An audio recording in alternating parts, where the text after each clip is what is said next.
fillojmë avash. Përshëndetje të gjithëve, mirë se ardhët në episodin e 4 të Albanian Role Models in Tech. Sot jemi shumë të lumtur të kemi si keynote speaker Blerina Sinaimeri.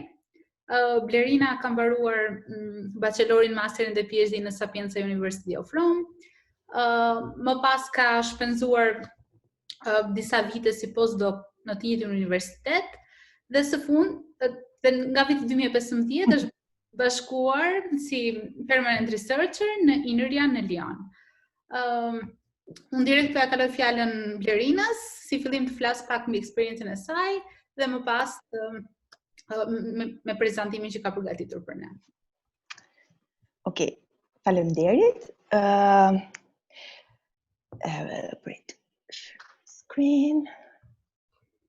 Share, sorry. Here. Okay.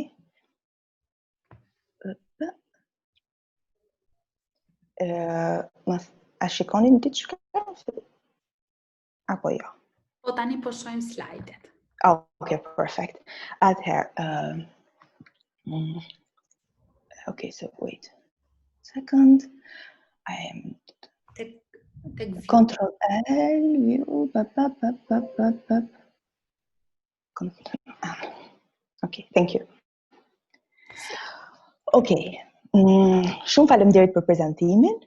Unë do ta bëj tokën në anglisht, sepse është shumë, kam shumë të vështirë për termat, e kam shumë bezdi kur të flas gjysmë anglisht, gjysmë shqip. Kështu që shpresoj mos jetë ndonjë problem. Nëse keni çfarë do lloj pyetje gjatë tokut, më ndaloni dhe do doja vërtet të ishte më tepër një interaksion. Mund të më pyesni sigurisht në shqip, në anglisht, si të dëshironi. So, thank you very much for the invitation. It's really, I'm very honored to be here.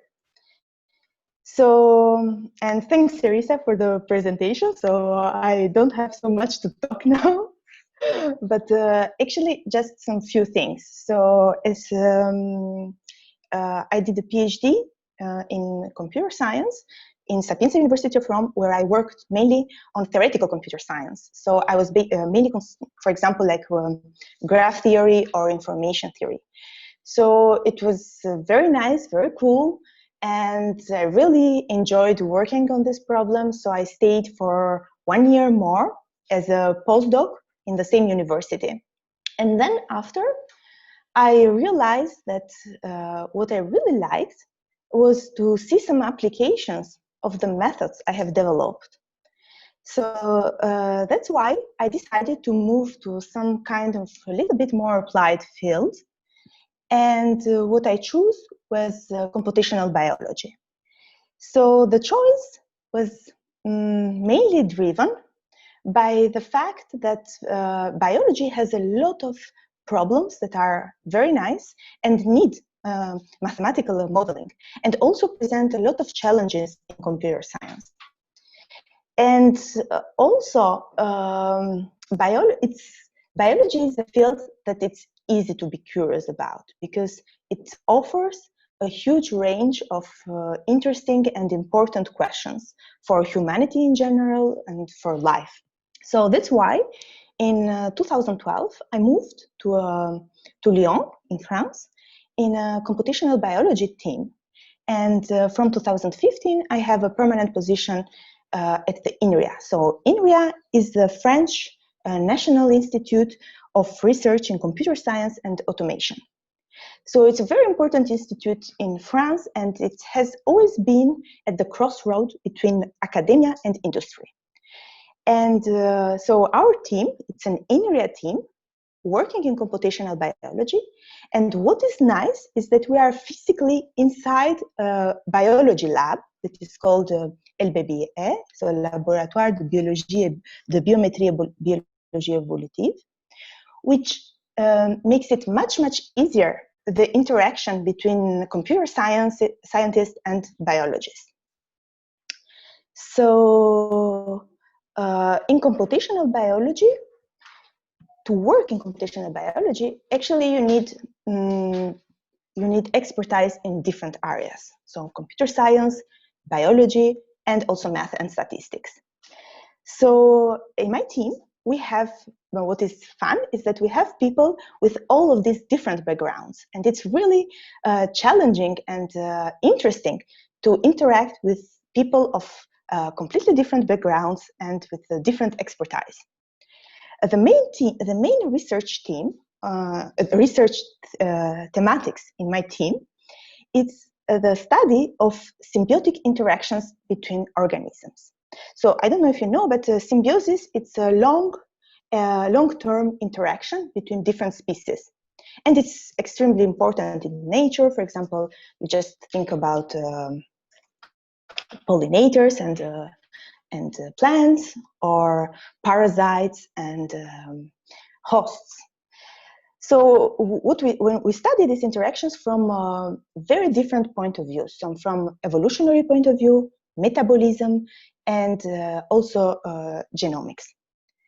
So today I'm not going to talk about a specific theme that we work on, but I just wanted to give a basic flavor of the computer science problems and challenges in DNA or RNA sequencing. So there is no need, you all know, I guess, to recall what is DNA and why it's important to sequence it. So just to think about something, imagine that a lot of diseases, to understand how genetic diseases work and to cure them, you need to read the DNA, so to sequence the DNA. So how does it work? Well, in a perfect world, sorry, so I have this, so maybe I hear the rumor. In a perfect world, you have your string of DNA, you have your biological experiment as a black box that takes the DNA, and it will output you the sequence, the sequence of the DNA. So you all know that the DNA is a string on an alphabet of 4 elements. So it has 4 nucleotides, A, C, T, and G. Actually, it's 2-stranded, but one strand is complementary to the other. So I will always consider one strand here. And so this is what we want. But unfortunately, the reality is not like this. Why? Because you cannot sequence the full length of DNA. So the DNA is not like really like a string, it's more like a bow. It's a mess somehow. But we can sequence short fragments of it. So how does it work? Well, I really like this metaphor that really will stay in your mind forever, I hope. And it works like this. So imagine you have, let's say, thousands of copies of the same journal. Okay, you see, you take all of them, and beside them you put a bomb. And then you explode, you make an explosion, and you explode all these journals. So in the end, what you have is a set, so pieces of your journals. Some of them have been completely disintegrated. Some of them are burned, you cannot read well. So you have these remains of the explosion. And then your goal is to construct one original copy of your journal. So how you do it? Well, the main idea is simple. Sorry, I did a bad thing. Okay, no. The main idea is very simple. You take 2 pieces of these burned journals, and you see if there is kind of an overlap between them. So in the example here, you see that in the first piece and EU technology on the second, and you may guess that they are part of the same fragment. So what you do is that you glue them together, so you based on this overlap, and you repeat this process. So in the end, what you get, it is a journal, it's a copy of your journal, which of course, it's not as good as the original one. Maybe there are parts missing, maybe there are parts misplaced, But what we hope is that this is a good approximation of your initial journal. So this is exactly at a high level how it works in the DNA sequencing. You take your DNA piece and you take a lot of copies of it. Why? Because when you are going to decompose, to cut them in small fragments with your biological experiment method, some of them may be damaged or lost, and you will not be able, you lose the information. So in order to recover from this kind of errors that can happen during the biological experiment, you need to take a lot of copies of your original DNA.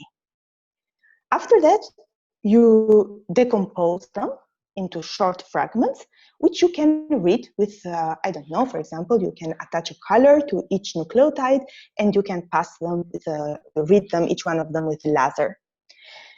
So these fragments that you end up are called reads usually, and that's what I'm going to call them during my whole talk, because they are like readings of the DNA.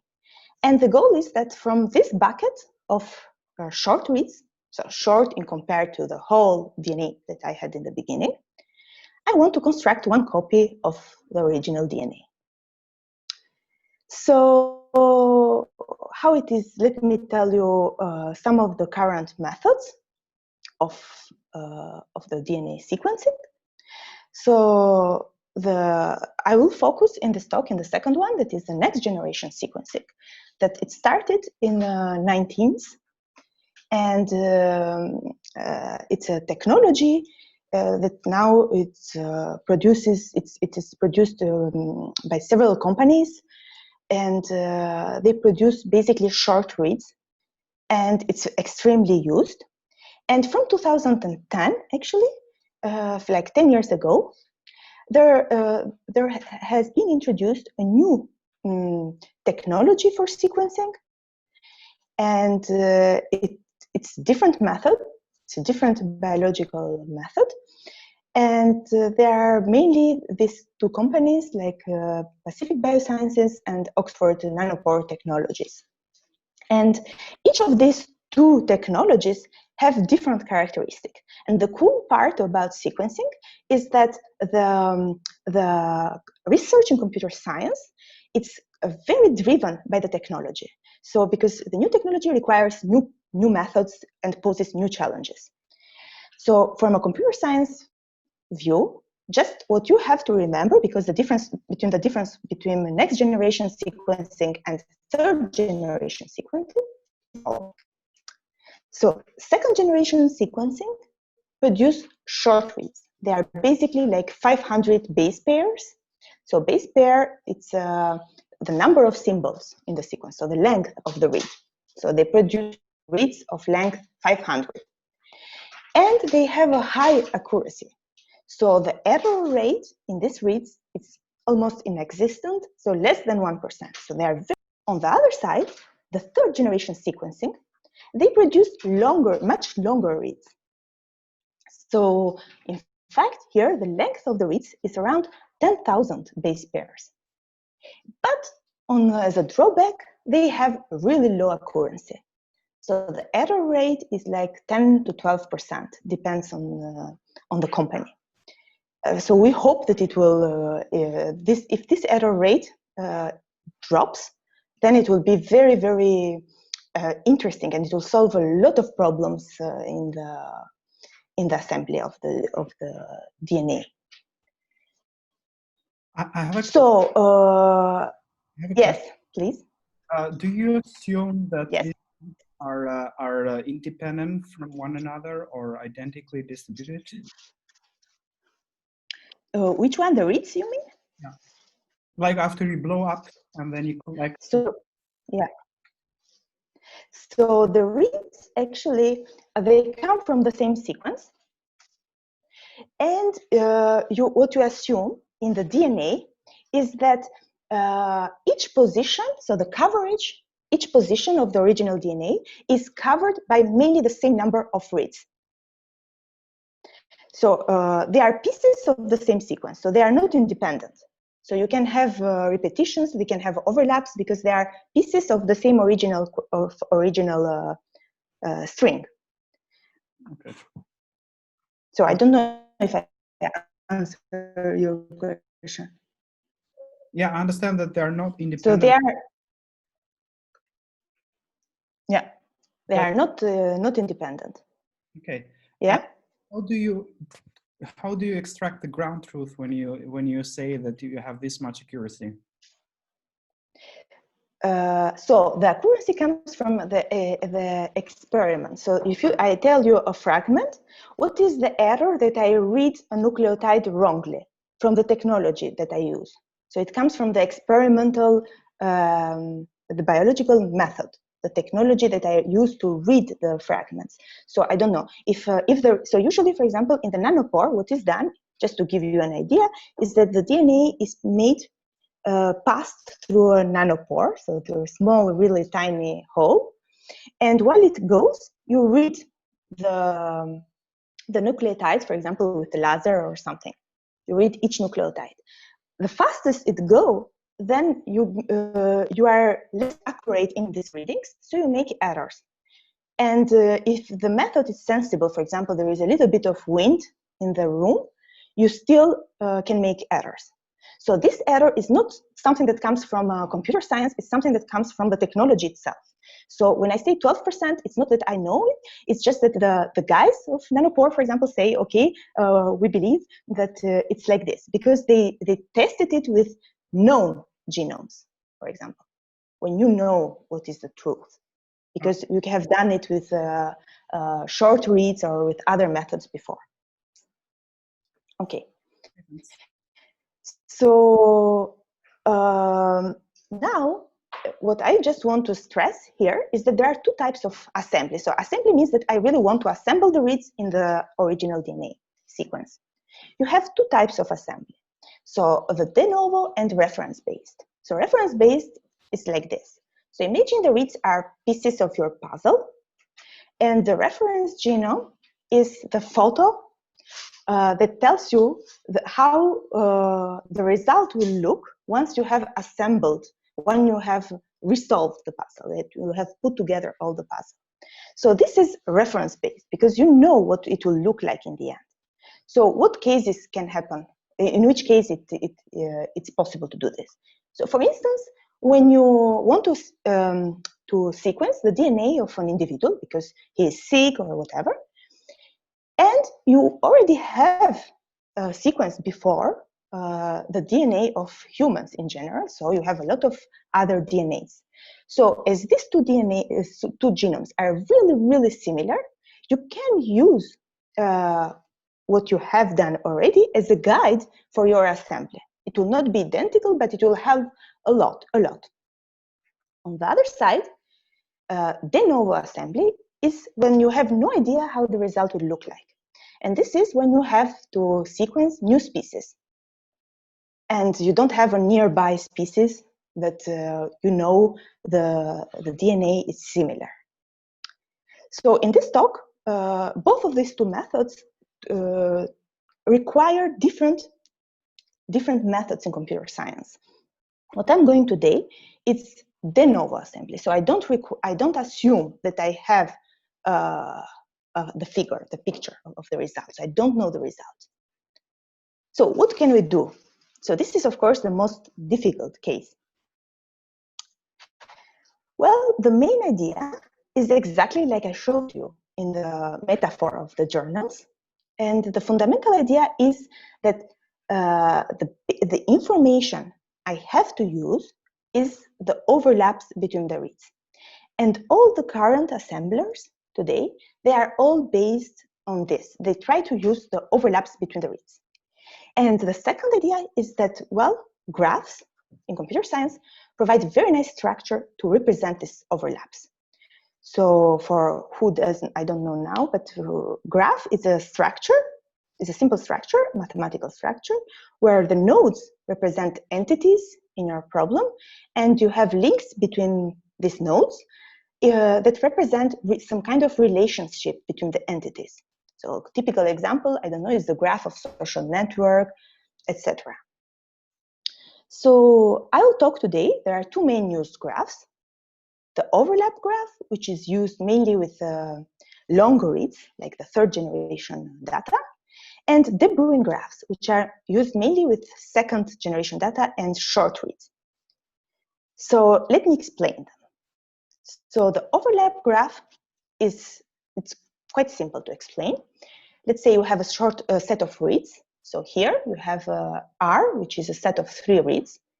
And let's say I will consider overlaps of size at least 3. You need to put some threshold. Otherwise, you will have too many links between the nodes, and they are not significant. So they have to have a significant overlap. So you create a graph where the nodes are the reads. So one node for each read. And you put an age if the last symbols, so at least the third symbols, 3 symbols of the first node, coincide with at least 3 symbols of the second node. So in this case here, you put an age between the first and second, because the 5 last symbols, in red here, are identical to the 5 first symbols. So they have an overlap, if you remember, of size 5. So here, you have an age like this because you have an overlap of size 3, and so on. So this is the overlap graph. Now, the overlap graph, you maybe get the intuition that it's quite huge and very expensive to construct. Why? Because you have to have one node for a read. You have a lot of reads. You can have billions of reads. And even reads that are very similar but differ in just one position, for example, they will be 2 different nodes. And also, you need to create these ages, you need to compare any 2 of these reads, to compute the overlap between any 2. So if the reads are n, you need to make n square comparisons, which is very expensive if n is like billions in practice. So that's why that's why this graph, it's used mainly for long reads. When you have long reads, sometimes you have less reads, so it's more appropriate in that case. When you have short reads, you have much more reads, and then you need another solution, another proposal. And it comes with the so-called De Bruin graphs, which by the name says are related to De Bruin sequences. And the main idea here is what is called k-mer. So I just want to introduce the word. So a k-mer, it's simply a sequence of k symbols. So for instance, K3, ACT, AGG, GG, it's a k-mer of size 3. So what is the De Bruin graph? Again, let's consider an example. You have a set of reads. Here you have just 2, for instance. And let's say I put k, the size of the k-mers, 3. Then the vertices will be all the k-mers in R. So what I do, I go through each read, and every substring of length 3, it will be a k-mer, and it will be a node. So for this case, this will be the nodes of these 2 reads. Let's just go for the first read. So you will have ACT, the first k-mer, then we move of 1, and then you'll see CTG in the first read, and then TGA, and then GAT, and so on for the second read. Of course, if there is some repetition, you don't duplicate the node. You may keep this information as some, I don't know, some a variable attached to the node, but not, we don't duplicate the nodes usually. So now, what is the funny part here is that arcs, you put an age, you put a link between 2 vertices if they have an overlap of exactly k minus 1. So as k was 3 here, you should have an overlap of size 2. So now I realize that there is a small error in the red thing, because so ACT and CTG, they have an overlap of size 2 because CT, it's the last part of the first node, it's identical to the CT of the first part of the second node, prefix of the second node. So I just have to to correct it, because the red part in the second node should be CT and not TG. So you see that, I don't know if it's clear, but actually given two nodes, you just check if they have an overlap of size exactly k-1, and you put the node, you put the age. Okay, so said this, once you construct the graph, I just want to tell you the high level framework. So you have the reads, you can do some cleaning before, etc. I don't enter in this, but the idea is that you use some graph, one of these graphs, to capture this kind of overlaps between the reads. And then what is your original DNA sequence? What it will be? Well, the idea is that if you traverse the graph from one node to the other, using this overlap, you create string that is getting longer and longer. So a traversal that in the graph that traverses all the edges will be a possible DNA original string. Now I say this is I didn't say a lot of things here, because maybe you know, but in the DNA there is a lot of repetition, for instance. So there are a lot of fragments of the DNA that are repeated in the DNA. So there is a lot of parts that are repeated. So it's not correct that I say you have to traverse each part of the graph one time. The parts that belong to repetitions, for instance, may be traversed more if you want to reconstruct the whole DNA sequence. And of course, you can have different paths. So which one is the right one? So, and I really like this this tweet that says, okay, finding your way in life is like finding the genome in a De Bruijn graph. It is very easy to find the path, but very hard to find the path. So there are a lot of heuristics. So all these problems are hard. There is a lot of heuristics and measures about what is a good assembly, etc. So, but this was just to give you the main framework. And what I want to talk about now is how we keep these reads and how we store the De Bruijn graph, basically. Blerina, before I have a question. So what is the guarantee that the path would be a good, let's say, approximation of the original string? So actually, depends. So first of all, you can train it. You can train your algorithm. You can check it. You can with DNA assemblies that have been checked also by hand by other biologists, etc. But for instance, you can consider how many choices, because when you make a path, you have a lot of choices you need to make. And when you branch, for instance, which path to go this side or that side. And here you use a lot of tricks that try to minimize the number of errors you do in these choices. For instance, first of all, if you have a path in the De Bruijn graph that has no other branching, of course you have to keep it. But otherwise, for instance, if you start with a branching, maybe you should avoid paths that have a lot of branching in the future. So there are a lot of heuristics about this. There is not a perfect way, but you can compare. You can even try to not to construct the whole DNA, but to construct pieces of it that you are sure that they have few doubtful choices, because I don't know, you have cleaned errors. You try to use every information you have from the reads, basically. But of course, there is not the best way.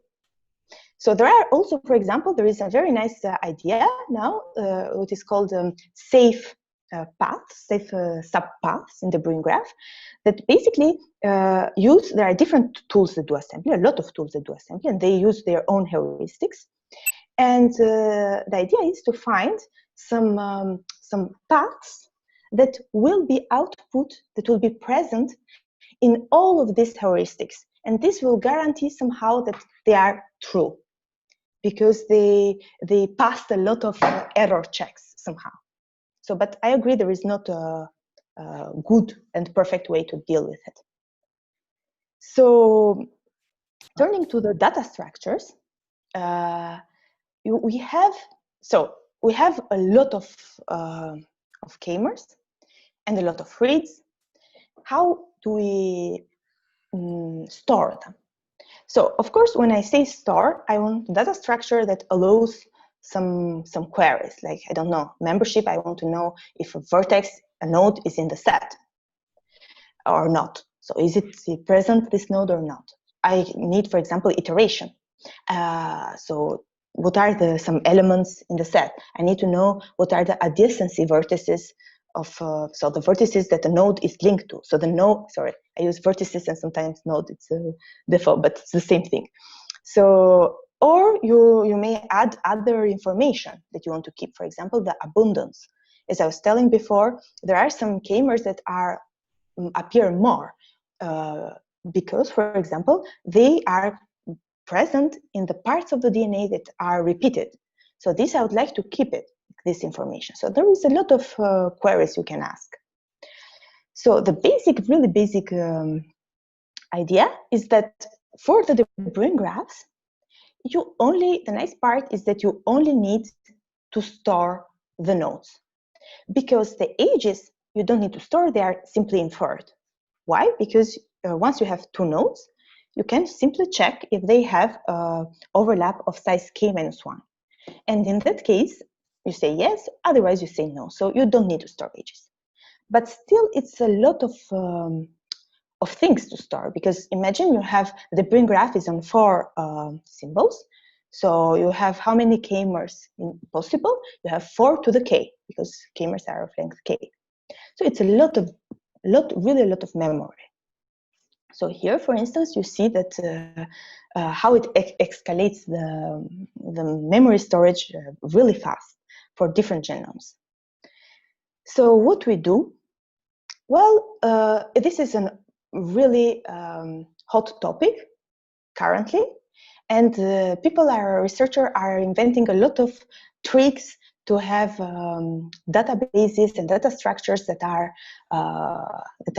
appropriate and for this problem. But it's not a solved problem. But I just want to mention you some basic data structures that you use.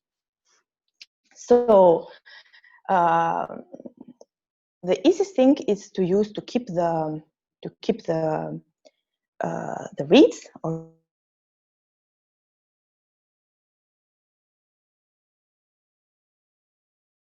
the kernel in 2000 memorized as a distributed hash table, and the size of the structure reached 336 gigabytes. And only 3 years later, so huge amount, only 3 years later, using Bloom filters, the size of the graph was reduced to 5.7 gigabytes. So I just wanted to, I don't know if everybody knows about Bloom filters, so I just wanted to mention this. I want to show this data structure because it's a very cool idea and it's easy explained. So first of all, let me just recall what is a hash table. Maybe everybody knows, but I'm just recalling it. So let's say you have your keys, you have your k-mers, the list of k-mers, and you have a hash function.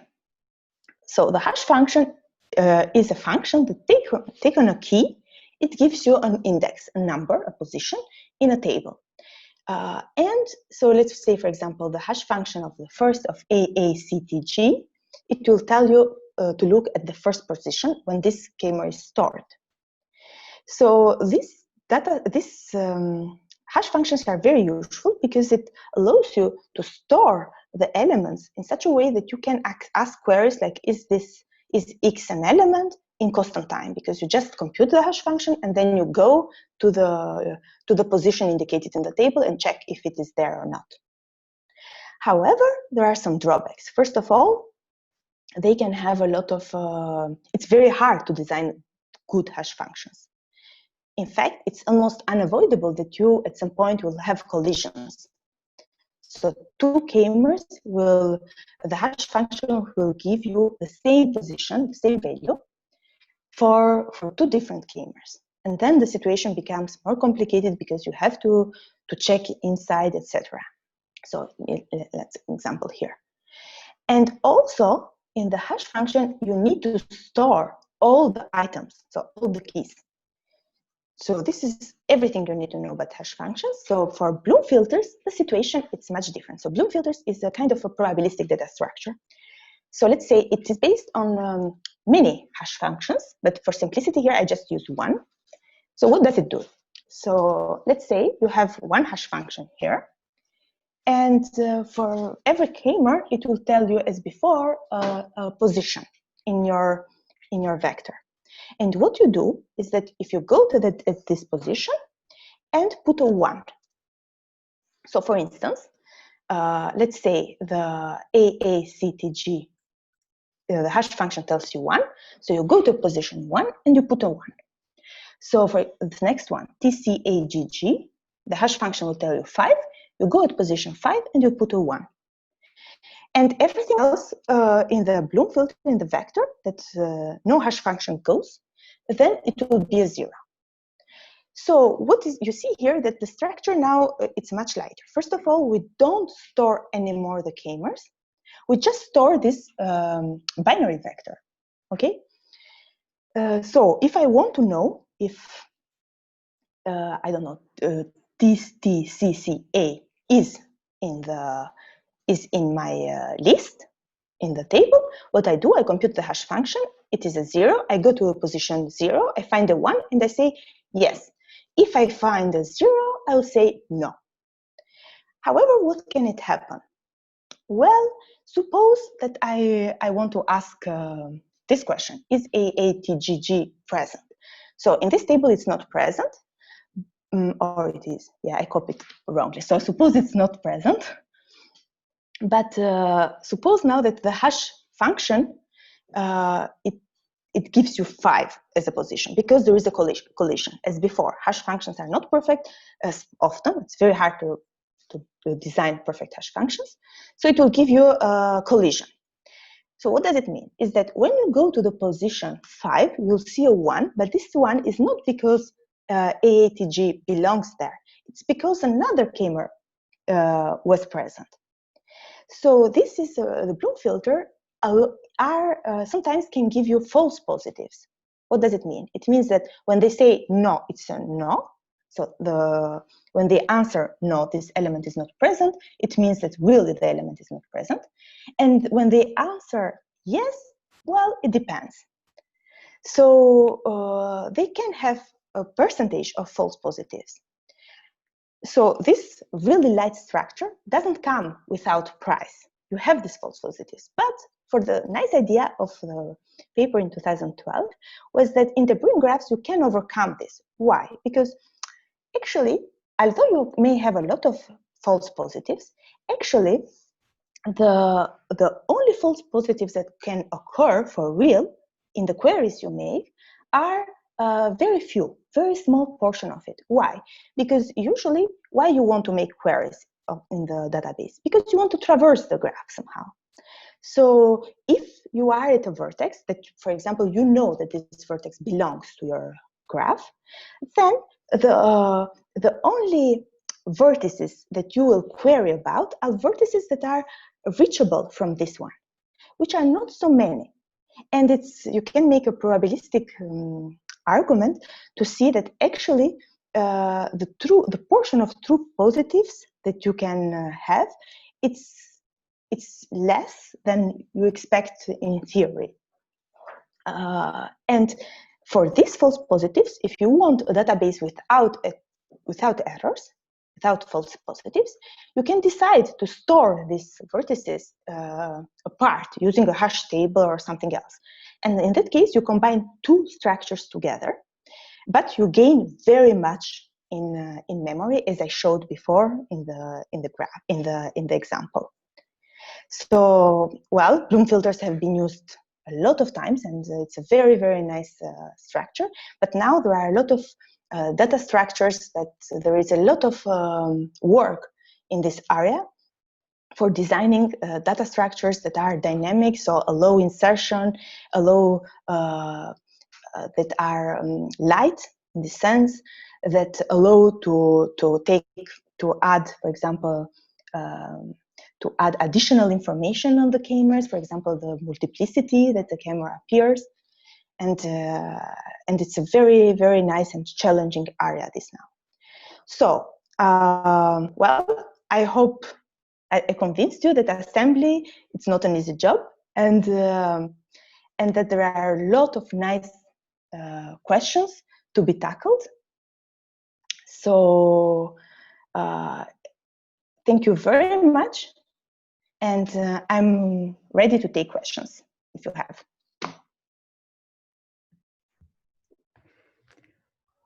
I have a question about the path that you were showing. Yes. How do you end the path? How do you know it's enough to traverse in the graph? So, okay, so for the path, actually what it is done is the following. So you have a function that it's based on statistic. So this is A star statistic of Myers, I think. So we have a function that given the set of reads, you know exactly based on how many copies of genomes you took, how many times you expect each position to be covered. So I don't know, if I took 10 copies, I expect each position to be covered roughly 10 times, each position. Now, there are some k-mers that appear in the reads much more times. And this is because of the repetitions you may have. So you can adjust the frequency for this reads. And what you want now is to find the path. You have a function that you want that says to you that, okay, this vertex should be visited, I don't know, 3 times. This other vertex, 10 times. And this is based on pre-computation based on the reads. With this function now, you would like now to find a path that satisfies all of this. So you can add also the problem with you end when you finish the vertices somehow with these repetitions, of course. Mm-hmm. So you pass. So, but you are not sure that this is the right one. No? But basically, what you do is that you end. But the path is directed. So you have a directed path. So when you reach an end point, for example, you cannot go anymore in it there. You can have cycles, but if you have cycle, then this means that you have repetition inside, and then you have to solve it somehow with this. This is a main problem of all the graphs. So you can have repetitions, and repetitions can cause you this kind of cycles or more complicated structures inside it. And in that case, you need to use some kind of heuristics or some further information from the reads. I don't know, you may know that these reads come from the same chromosome, for instance, and then you say, okay, then I want to end in the same chromosome, so this reads belongs to this belongs to the other, so I will use this one and I will cut here and stop here. So there is a lot of ad hoc choices in this sense. How do you say when one path is better than the other? So this is very hard, as Arisa was saying. There are a lot of ways, but for example, a way to test your heuristic, it's quite rare, for instance, that you output a single path. You probably output fragments, and then there are places when you have too many paths, and there you say, okay, maybe this is a gap, I'm not able to fulfill it. So a good measure for would be a path that has the least number of gaps or unshared places.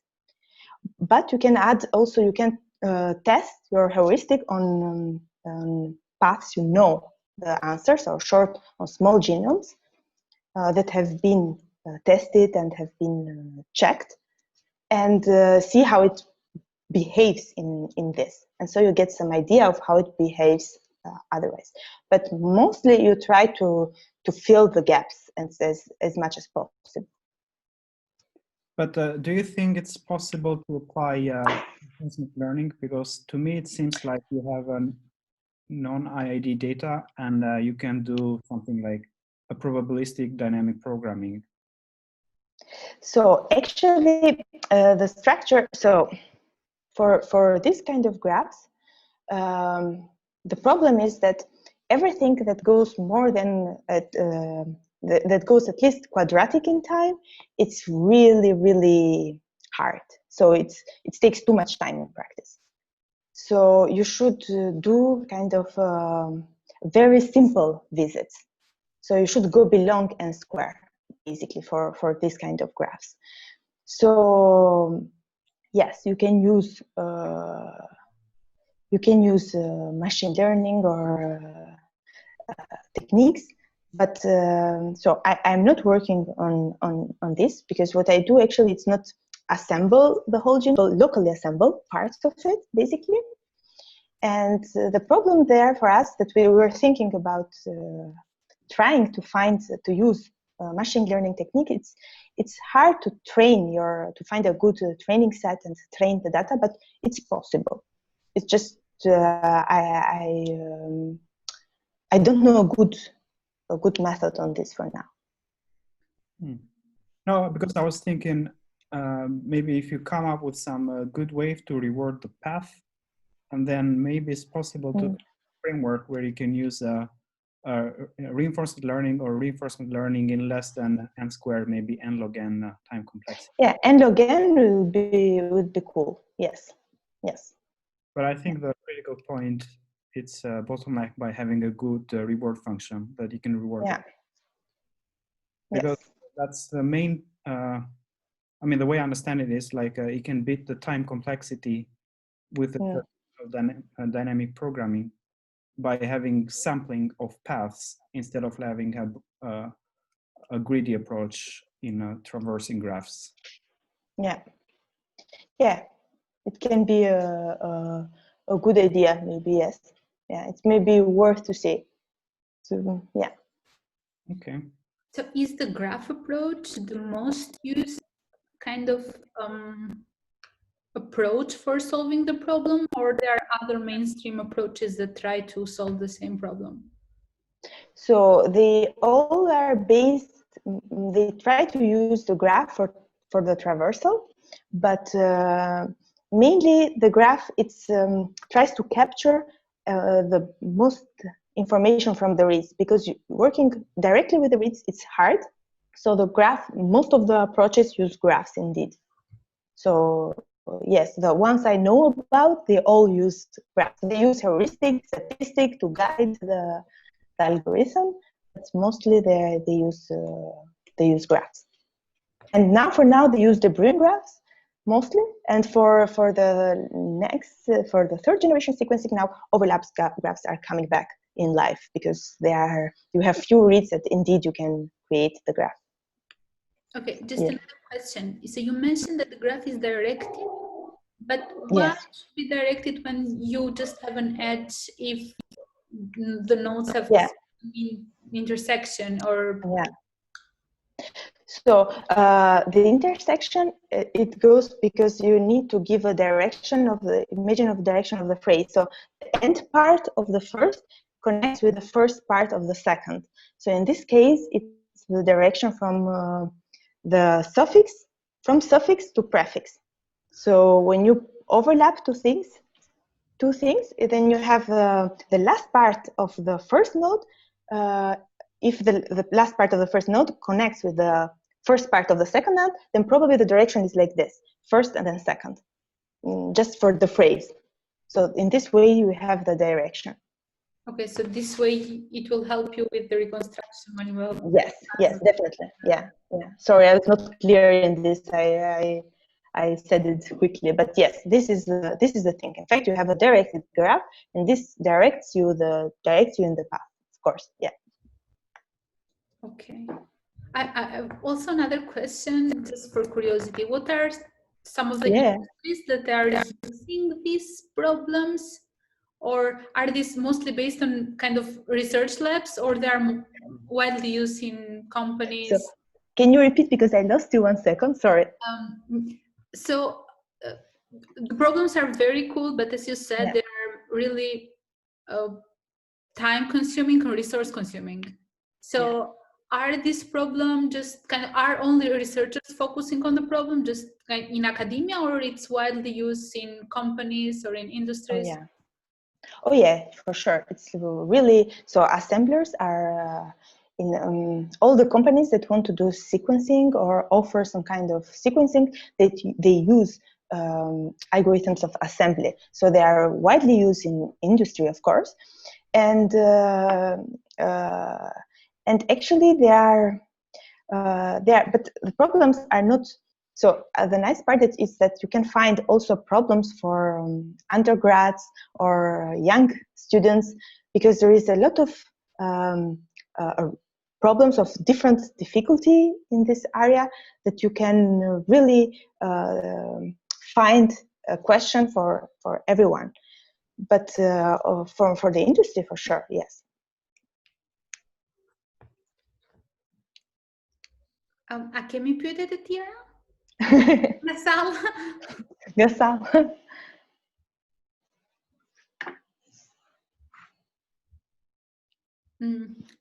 Normalisht unë kam dhe një pyetje, ndoshta edhe të fundit, se jemi pak në limitet e kohës.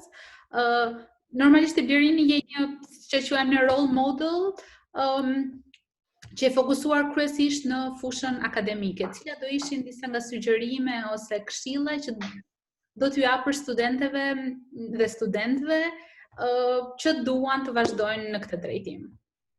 Po, atëherë, këshilla e parë është që duhet të zgjedhin diçka, mos kenë frikë nga problemet, duhet të zgjedhin diçka, një argument që në rast të parë i pëlqen. Dhe mos mendojnë se për shumë njerëz mendojnë kanë vështirë të zgjedhin diçka sepse mendojnë që nuk mund ta ndryshojnë dot më dhe do ngelin me atë gjë për të rjetën dhe kështu hezitojnë shumë të zgjedhin diçka. Unë mendoj se unë jam shembull i konkret që mund të ndryshosh, mund të bësh çfarë të dëshirosh, mjafton të kesh pasion për atë që bën. Siç e thash, unë bëja në PhD, kam bërë probleme shumë teorike, shumë që nuk kishin fare lidhje me biologjinë, dhe isha shumë e lumtur, dhe pastaj pata kurajën për të ndryshuar për diçka që po bën akoma më të lumtur. Dhe vërtet këshilla kryesore është mos kenë frikë të pyesin dhe të afrontojnë, të përballen me probleme të vështira, sepse zgjidhjet e këtyre probleme nuk vijnë gjithmonë nga akademikët ose nga personat më brenda problemit, por shpesh herë dhe kam parë shumë raste të tilla që mund të vinë thjesht nga undergrads ose nga persona të apasionuar mbi probleme. Pra, rëndësishme është të kënaqesh, të bësh diçka që të pëlqen vërtet. Po, shumë e vërtet. Super. Okej. Shumë faleminderit. Gjithë nuk kemi asnjë pyetje tjetër, ne të falenderojmë shumë për prezantimin. Shumë faleminderit. Dhe mbi të gjitha na dhe disa pointer për gjithë ata që duan të punojnë për problema që janë në intersectionin e biologjisë dhe computer science-it, por edhe për gjitha këshillat për data structures dhe algoritmat që ju përdorni. Ne të falenderojmë shumë, të urojmë shumë suksese në punën që bën. Dua të bëj një lajmërim që takimi jon i radhës do jetë në datën 6 gusht. Do kemi të ftuar Flutra Osmanin, punojnëse në Netflix. Ju ftoj që të bashkojeni ju, ta shpërndani lajmin dhe me shokët e shoqet tuaja. Patjetër. Dhe shihemi pas 2 javësh. Kalofshi mirë gjithëve dhe faleminderit. Faleminderit, natën e mirë të gjithëve, natën e mirë. Faleminderit.